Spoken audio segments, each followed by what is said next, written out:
रात के लगभग 9:30 बज रहे थे। गांव के कच्चे रास्ते पर एक पुरानी साइकिल की हल्की हल्की चरमराहट सुनाई दे रही थी। साइकिल चला रहा था रामलाल। रामलाल की उम्र लगभग 45 साल थी। पूरे दिन मंडी में गेहूं बेचकर वह देर रात अपने गांव लौट रहा था। उसकी साइकिल के हैंडल पर एक लालटेन टंगी हुई थी, जिसकी पीली रोशनी मुश्किल से कुछ कदम आगे तक दिखाई दे रही थी। हवा लगातार तेज होती जा रही थी। रामलाल ने आसमान की ओर देखा। लगता है आज बारिश जरूर होगी। उसने साइकिल की रफ्तार थोड़ी बढ़ा दी, क्योंकि गांव पहुंचने से पहले उसे पुराने जंगल के किनारे से गुजरना था। उस जंगल के पास ही थी एक पुरानी पानी की टंकी। वह टंकी अब कई वर्षों से बंद पड़ी थी। गांव वाले कहते थे, वहां रात के बाद कोई नहीं जाता। जो भी गया वो या तो बीमार पड़ गया या फिर कभी वापस नहीं लौटा। रामलाल इन बातों पर कभी विश्वास नहीं करता था। वह हमेशा कहता था, अरे भूत प्रेत जैसी कोई चीज नहीं होती है। लेकिन आज की रात कुछ अलग थी। हवा में अजीब सी बेचैनी थी, जैसे कोई उसे लगातार देख रहा हो। रामलाल ने पीछे मुड़कर देखा। रास्ता बिल्कुल खाली था। सिर्फ उसकी साइकिल के पहियों के निशान मिट्टी पर बनते जा रहे थे। अचानक उसकी साइकिल की घंटी अपने आप बज उठी। रामलाल चौंक गया। उसने घंटी को हाथ लगाकर देखा। वह तो बिल्कुल ठीक थी। शायद हवा की वजह से बच गई होगी। उसने खुद को समझाया और आगे बढ़ गया। कुछ ही मिनट बाद सामने जंगल दिखाई देने लगा। जंगल के बीचों बीच दूर एक बहुत ऊंची काली आकृति खड़ी थी। वही पुरानी पानी की टंकी। टंकी की दीवारों पर काई जमी हुई थी। ऊपर टूटी हुई रेलिंग हवा में हिल रही थी। रामलाल ने एक पल के लिए उसकी ओर देखा और फिर साइकिल चलाता रहा। तभी उसे लगा जैसे टंकी के ऊपर कोई सफेद कपड़ों में खड़ा है। उसने आंखें मली। दोबारा देखा। वहां कोई नहीं था। शायद थकान की वजह से भ्रम हो रहा है। वह मुस्कुराया, लेकिन अगले ही पल उसे साफ सुनाई दिया, रामलाल।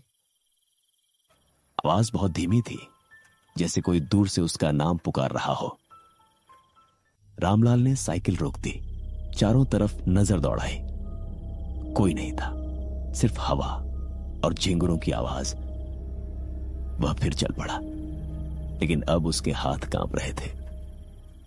जैसे जैसे वह टंकी के करीब पहुंच रहा था, हवा और ठंडी होती जा रही थी। अचानक उसकी लालटेन बुझ गई। पूरा रास्ता अंधेरे में डूब गया। रामलाल ने लालटेन दोबारा जलाया, लेकिन उसकी नजर सामने पड़ी। टंकी के नीचे कोई खड़ा था। एक लंबा दुबला आदमी, पूरा शरीर सफेद कपड़ों में। चेहरा बिल्कुल दिखाई नहीं दे रहा था। रामलाल का गला सूख गया। उसने डरते हुए पूछा, कौन है? कोई जवाब नहीं।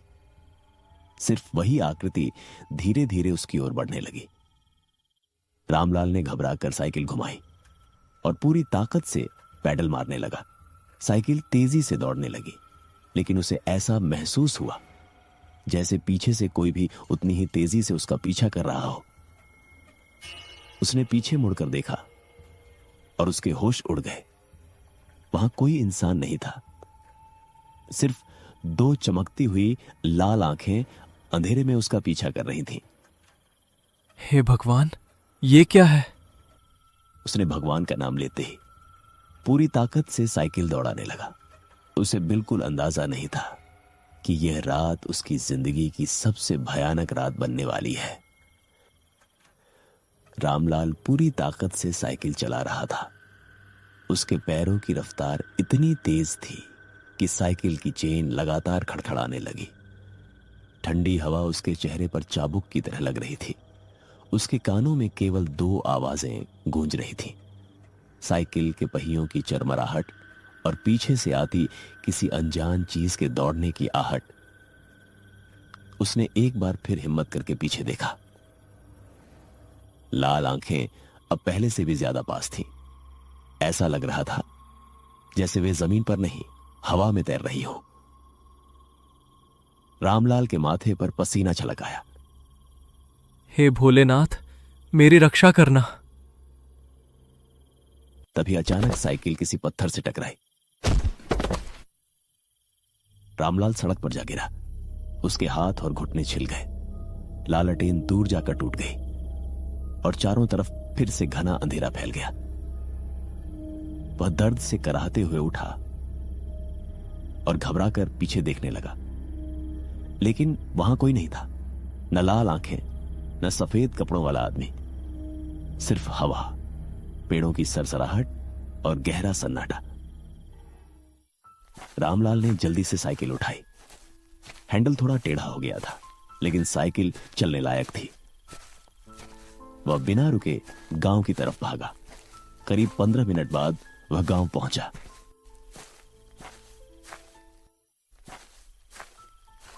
उसके घर के बाहर उसकी पत्नी गीता खड़ी थी। अरे, इतनी देर क्यों हो गई और ये हालत कैसे हो गई? रामलाल कुछ पल तक चुप रहा, फिर बोला, रास्ते में पुरानी पानी की टंकी के पास मैंने कुछ देखा। गीता का चेहरा सफेद पड़ गया। मैंने कितनी बार कहा है, उस रास्ते से रात में मत जाया करो। रामलाल ने पहली बार महसूस किया कि शायद गांव वालों की बातें सिर्फ अफवाह नहीं थी। उस रात उसे बिल्कुल नींद नहीं आई। जैसे ही वह आंखें बंद करता, उसे वही लाल आंखें दिखाई देती। सुबह सूरज निकला तो उसने सोचा कि रात का डर अब खत्म हो जाएगा, लेकिन असली डर तो अभी शुरू हुआ था। सुबह गांव की चौपाल पर लोग इकट्ठा थे। सबके चेहरों पर चिंता साफ दिखाई दे रही थी। रामलाल भी वहां पहुंचा। गांव के बुजुर्ग हरिराम बोले, कल रात फिर एक अजीब घटना हुई है। क्या हुआ बाबा? चरवाहा मोहन सुबह से गायब है। उसकी लाठी जंगल के पास मिली है और उसके पैरों के निशान सीधे पुरानी पानी की टंकी तक जाते हैं।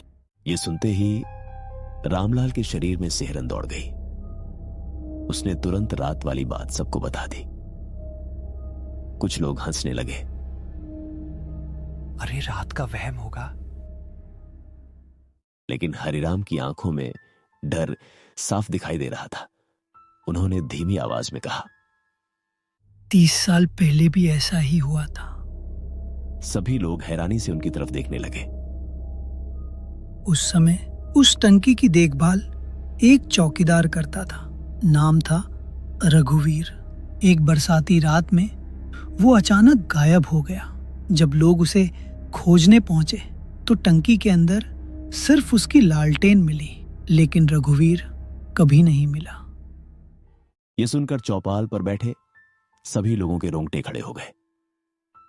उसके बाद से जिसने भी रात में उस टंकी के पास किसी सफेद कपड़ों वाले आदमी को देखा, उसके साथ कोई न कोई अनहोनी जरूर हुई। रामलाल अब पूरी तरह डर चुका था, लेकिन उसके मन में एक सवाल बार बार उठ रहा था। अगर सचमुच वहां कोई रहस्य है तो आखिर वह है क्या? उसी शाम गांव में मोहन की तलाश के लिए 5 लोगों की टोली बनाई गई। रामलाल भी उनके साथ जाने को तैयार हो गया। सूरज ढलने से पहले वे जंगल पहुंच गए। चारों तरफ अजीब सी खामोशी थी। पेड़ों पर बैठे पक्षी भी जैसे चुप थे। पुरानी पानी की टंकी सामने खड़ी थी। दिन की रोशनी में भी वह किसी डरावने महल जैसी लग रही थी। उसकी दीवारों पर मोटी काई जमी हुई थी। लोहे की सीढ़ियां पूरी तरह जंग खा चुकी थी। टंकी का लोहे का दरवाजा आधा खुला हुआ था। ऐसा लग रहा था जैसे किसी ने अभी अभी उसे खोला हो। रामलाल ने धीरे से कहा। अंदर चलें? बाकी लोग एक दूसरे का चेहरा देखने लगे। आखिर हिम्मत करके सब अंदर घुस गए। टंकी के भीतर सीलन की बदबू फैली हुई थी। छत से पानी की बूंदें टपक रही थी। अंदर बहुत अंधेरा था। सबने अपनी अपनी टॉर्च जला ली। इधर देखो। जमीन पर ताजे पैरों के निशान बने हुए थे। वे निशान सीधे नीचे जाने वाली एक टूटी सीढ़ी की ओर जा रहे थे। रामलाल हैरान रह गया। उसे तो कभी पता ही नहीं था कि टंकी के नीचे भी कोई रास्ता है। सब धीरे धीरे सीढ़ियां उतरने लगे। जितना नीचे जाते हवा उतनी ही ठंडी होती जाती। दीवारों पर पुराने जमाने की ईंटें लगी थीं। कुछ जगहों पर अजीब निशान बने हुए थे, जैसे किसी ने नाखूनों से दीवारें खरोंची हों। तभी एक जोर की आवाज आई। ऊपर का लोहे का दरवाजा अपने आप बंद हो गया। पूरा तहखाना अंधेरे में डूब गया।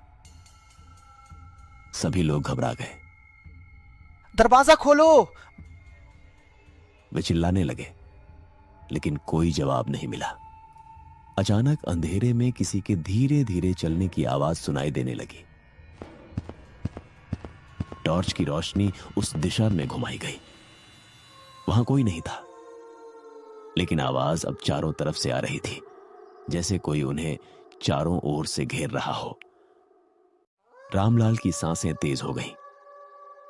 तभी एक टॉर्च झिलमिलाई और बंद हो गई। कुछ ही सेकंड में पूरा तहखाना घुप अंधेरे में डूब गया। अचानक उसी अंधेरे में 2 लाल आंखें चमकी, फिर 4, फिर 6। ऐसा लग रहा था जैसे अंधेरे में कई जोड़ी आंखें उन्हें घूर रही हों। एक ठंडी की भारी आवाज पूरे तहखाने में गूंजी। जो इस टंकी का राज जानने आता है वो कभी वापस नहीं जाता। ये सुनते ही टोली के एक आदमी ने डर के मारे चीख मार दी, और उसी पल किसी ने उसका हाथ पकड़कर अंधेरे में खींच लिया। बचाओ! बचाओ! उसकी चीख पूरे तहखाने में गूंजती रही। फिर अचानक सब कुछ शांत हो गया। रामलाल और बाकी लोग पत्थर की मूर्तियों की तरह वहीं खड़े रह गए। उन्हें समझ ही नहीं आ रहा था कि उनका साथी कहां गायब हो गया। लेकिन असली रहस्य अभी बाकी था, क्योंकि उसी समय टंकी की सबसे अंदर वाली दीवार धीरे धीरे खिसकने लगी, और उसके पीछे एक ऐसा गुप्त कमरा दिखाई दिया जिसे शायद पिछले 50 सालों से किसी इंसान ने नहीं देखा था। ऊपर से आती हवा की आवाज भी अब बंद हो चुकी थी। ऐसा लग रहा था जैसे पूरी दुनिया उस पुराने तहखाने के बाहर कहीं दूर छूट गई हो। रामलाल के साथ केवल 2 आदमी बचे थे, गोपाल और श्याम, उनका चौथा साथी। कुछ ही पल पहले अंधेरे में गायब हो चुका था। उसकी चीख अब भी रामलाल के कानों में गूंज रही थी। हमें यहां से जल्दी निकलना होगा।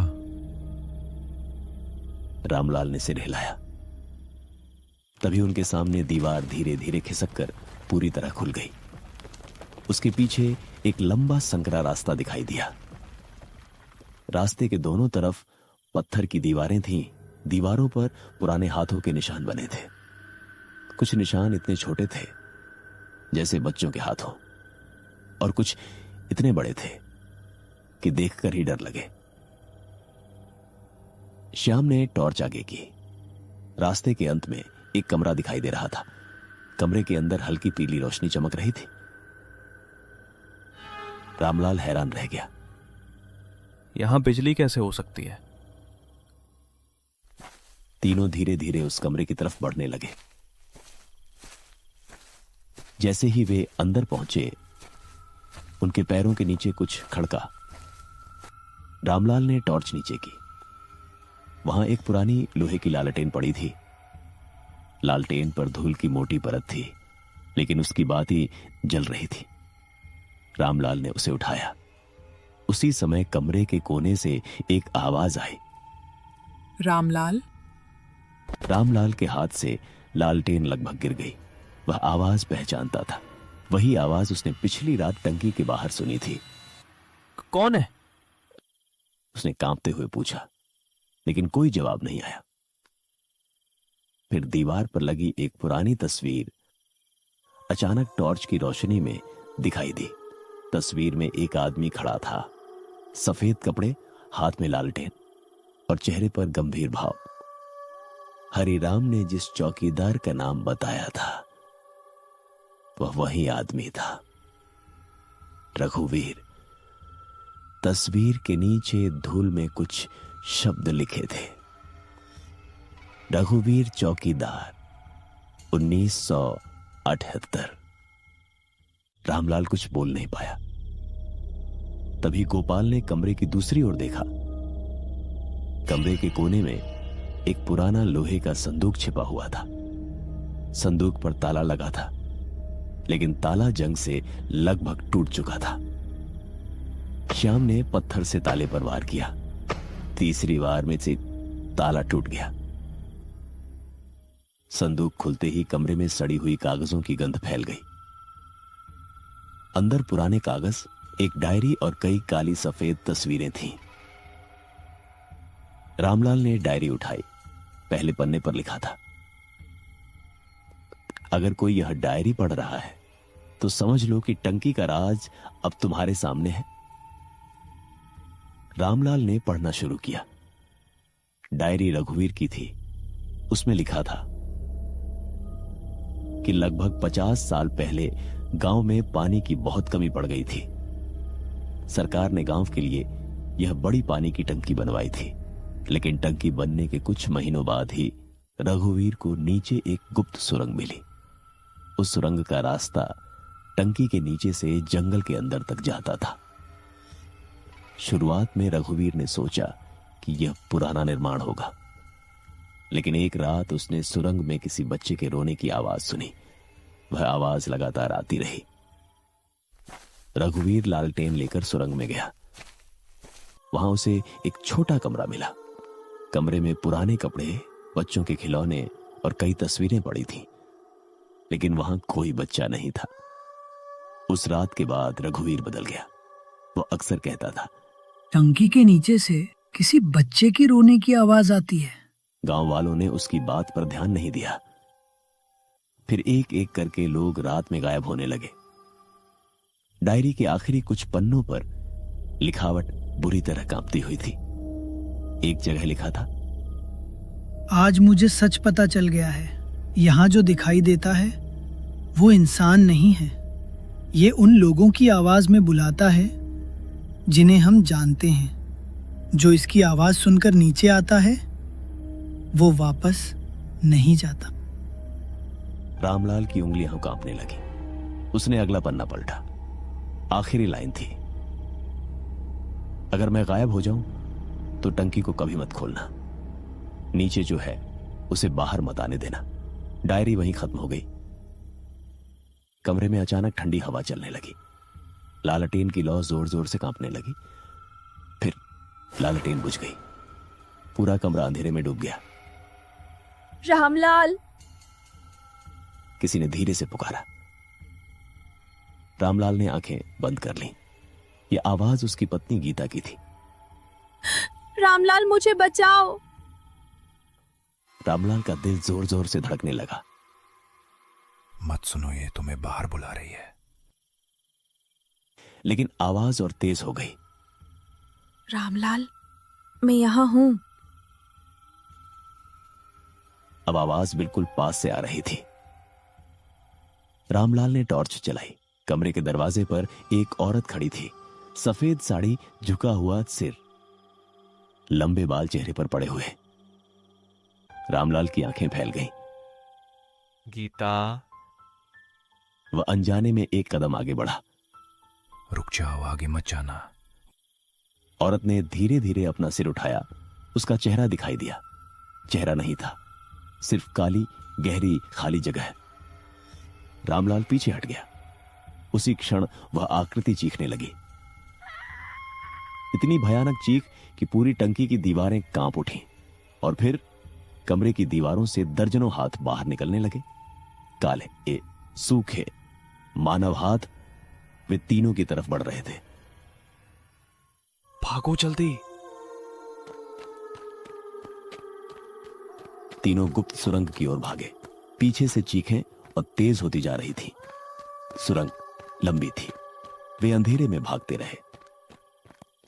अचानक सामने एक लोहे का दरवाजा दिखाई दिया। रामलाल ने उसे खोला और बाहर भागने लगा। वे तीनों बाहर जंगल में गिर पड़े। रात के करीब 12 बज चुके थे। आसमान में बादल और घने हो चुके थे। तेज हवा चल रही थी। दूर बिजली चमक रही थी, लेकिन बारिश नहीं हो रही थी। रामलाल ने पीछे देखा। पुरानी पानी की टंकी अंधेरे में खड़ी थी। उसकी ऊपरी में वही सफेद कपड़ों वाला आदमी दिखाई दे रहा था, रघुवीर। वह चुपचाप उन्हें देख रहा था। रामलाल ने हाथ जोड़ लिए। हमें छोड़ दो। रघुवीर ने कोई जवाब नहीं दिया। उसने सिर्फ अपना हाथ उठाया और टंकी की ओर इशारा किया। रामलाल ने टॉर्च से देखा। टंकी के नीचे एक जगह जमीन फटी हुई थी। वहां से काला धुआं निकल रहा था। हमें इसे बंद करना होगा। तीनों दौड़कर टंकी के पास पहुंचे। उन्हें डायरी में पड़ी एक बात याद आई। रघुवीर ने लिखा था कि उस सुरंग को बंद करने के लिए टंकी के पुराने मुख्य वाल्व को बंद करना जरूरी है। मुख्य वाल्व टंकी के पीछे था, जंग लगा हुआ। रामलाल ने उसे घुमाने की कोशिश की। वाल्व हिला तक नहीं। गोपाल और श्याम भी मदद करने लगे। तीनों ने पूरी ताकत लगाई। तभी टंकी के अंदर से जोरदार धमाका हुआ। पूरी जमीन कांप गई। वाल्व अचानक घूम गया। उसी क्षण टंकी के अंदर से एक भयानक चीख निकली। आसमान में बिजली चमकी और पहली बार उस रात तेज बारिश शुरू हो गई। बारिश इतनी तेज थी कि कुछ ही सेकंड में सब भीग गए। टंकी की दीवारों पर बनी काली परछाइयां धीरे धीरे गायब होने लगी। सफेद कपड़ों वाला रघुवीर भी धुंधला पड़ने लगा। रामलाल ने उसे आखिरी बार देखा। उसके चेहरे पर पहली बार शांति थी। फिर वह बारिश के पर्दे में गायब हो गया। कुछ मिनट तक तीनों वहीं खड़े रहे। कोई कुछ नहीं बोला। फिर अचानक जंगल के अंदर से किसी आदमी की आवाज आई, बचाओ बचाओ। रामलाल का दिल रुक सा गया। यह आवाज उनके उस साथी की थी जो तहखाने में गायब हुआ था। वो जिंदा है। गोपाल उसकी तरफ दौड़ने लगा, लेकिन रामलाल ने उसे रोक लिया। नहीं, रुक जाओ। डायरी में लिखा था, वो आवाज बनकर बुलाता है। तीनों चुपचाप गांव की तरफ लौट गए। अगले दिन गांव के लोगों ने मिलकर पुरानी पानी की टंकी को हमेशा के लिए बंद कर दिया। मुख्य रास्ते पर लोहे का बड़ा गेट लगा दिया गया।